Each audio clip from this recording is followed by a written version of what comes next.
नमस्कार दोस्तों, बहुत से मित्रों की ये परेशानी होती है कि शादी तो गुण मिलान करने के बाद ही करी थी, लेकिन अब उस शादी में या तो बाधाएं आ रही हैं या शादी ऑलरेडी टूट चुकी है। दोस्तों, ऐसा किस वजह से होता है, इन सभी विषयों पर मैं आपसे इस वीडियो में चर्चा करने जा रहा हूं। मैं विकास मल्होत्रा स्वागत करता हूं आपका लाल किताब एस्ट्रो सेंटर चैनल पर। दोस्तों, आज की डेट में क्योंकि कंप्यूटर का प्रचलन बहुत ज़्यादा होता जा रहा है, सॉफ्टवेयर बहुत सारे अवेलेबल हैं, ऑनलाइन अवेलेबल हैं, फ्री अवेलेबल हैं, तो लोग क्या करते हैं कि अपनी और अपने जीवन साथी की date of birth, date, time and place of birth आपने कुंडली में डाली, ऑनलाइन कुंडली में, और आपके पास जनरेट हो गई एक रिपोर्ट जिसमें ये पता चल जाता है कि 36 में से कितने गुण मिल रहे हैं।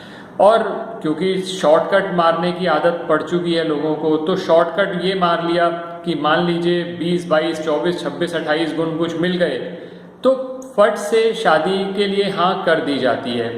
लेकिन दोस्तों, गुण मिलान बहुत ज़्यादा अच्छी टेक्निक नहीं है, क्योंकि गुण मिलान एक टेक्निक का एक पार्ट है।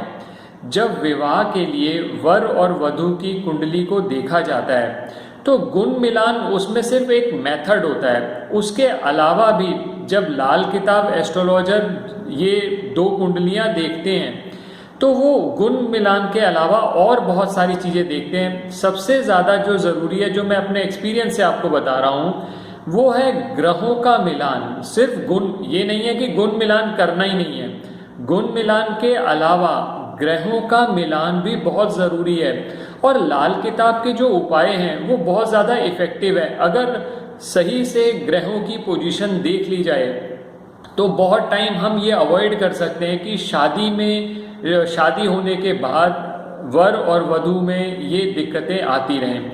जैसे उदाहरण के तौर पर अगर मैं आपसे बात करूं, चंद्रमा खाना नंबर 11 में हो, अगर चाहे वो मेल के चार्ट में हो चाहे फीमेल के चार्ट में हो, तो लाल किताब में ऐसी शादी को शुक्रवार के दिन करने की मनाही की गई है। लाल किताब में स्पेसिफिकली ये लिखा हुआ है कि तारों की छाँव में डोली लाना, ले जाना, कन्यादान को लेना या देना, दोनों मना है शुक्रवार के दिन, अगर चंद्रमा खाना नंबर 11 में है।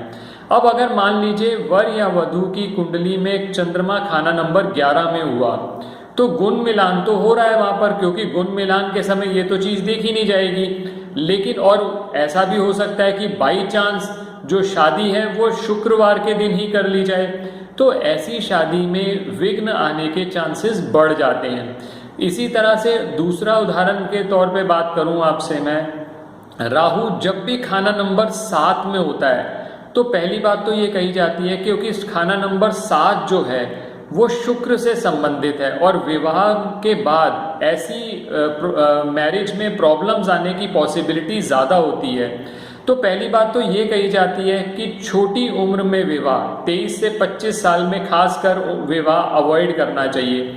दूसरी बात ये भी है कि विवाह के समय कुछ रेमेडीज़ का करना बहुत बहुत ज़्यादा ज़रूरी है, ताकि बाद की प्रॉब्लम्स को अवॉइड किया जा सके। जैसे फॉर एग्जांपल मैं आपसे बात करूं, जब भी राहु खाना नंबर 7 में हो, चाहे मेल के चार्ट में चाहे फीमेल के चार्ट में, तो एक रेमेडी जरूर कराई जाती है कि विवाह के समय जो लड़की के फादर हैं वो एक चांदी की स्क्वायर ईंट या चांदी की एक ईंट लड़की को दें, जो कि वो अपने ससुराल में रखे, चाहे वो गंगा जल में डुबो के रखे चाहे वैसे रख ले, तो उससे विवाह में जो बाधाएं आने की पॉसिबिलिटी है वो कम हो जाती है।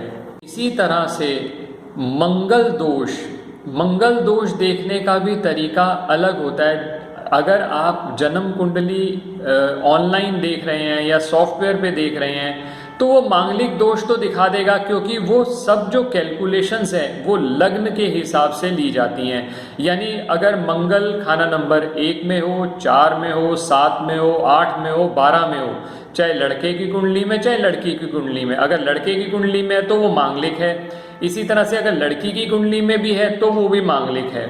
अब ये जो कैलकुलेशन का तरीका है जो सॉफ्टवेयर बना रहा है मांगलिक दोष के लिए, ये टेक्निकली गलत है, क्योंकि सिर्फ लग्न से कैलकुलेशंस नहीं की जाती।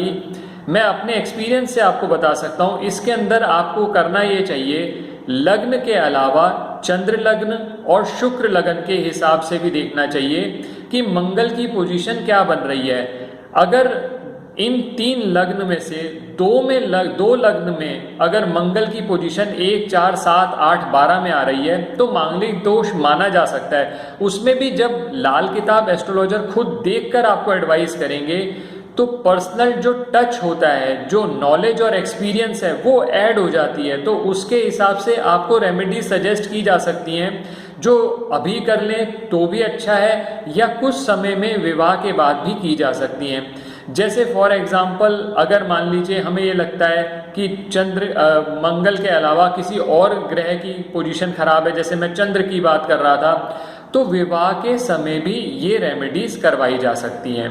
अब जैसे एक और एग्जाम्पल लेके चलते हैं, अगर मान लीजिए बृहस्पति खराब है, बृहस्पति अशुभ है, तो उसके लिए भी विवाह के समय एक रेमेडी कराई जाती है कि विवाह के समय कन्या का पिता 2 सोने के चौकोर टुकड़े, साइज की कोई प्रिस्क्रिप्शन नहीं है, छोटे से छोटा भी हो सकता है, लड़की को दे, जिसमें से एक टुकड़ा दरिया में या नदी में बहा दिया जाता है और एक टुकड़ा लड़की अपने पास रखती है विवाह के बाद। तो उससे विवाह में आने वाली जो समस्याएं हैं बृहस्पति की वजह से, उससे बचाव हो जाता है। तो दोस्तों ये जो उपाय हैं, ये अगर आप सही टाइम पर कंसल्ट कर लेंगे तो फिर विवाह में आगे आने वाली बाधाओं को अवॉइड किया जा सकता है। अब बहुत से हमारे साथ ऐसे मित्र भी होंगे या ऐसे लोग भी हमारे वीडियो को देख रहे होंगे जिनका विवाह ऑलरेडी हो चुका है और वो विवाह में कुछ बाधाएं देख रहे हैं, प्रॉब्लम्स देख रहे हैं। तो सबसे पहले तो यही है कि सबसे अच्छा तो ये रहता है कि आप अपने और अपने जीवन साथी की जन्म पत्रिका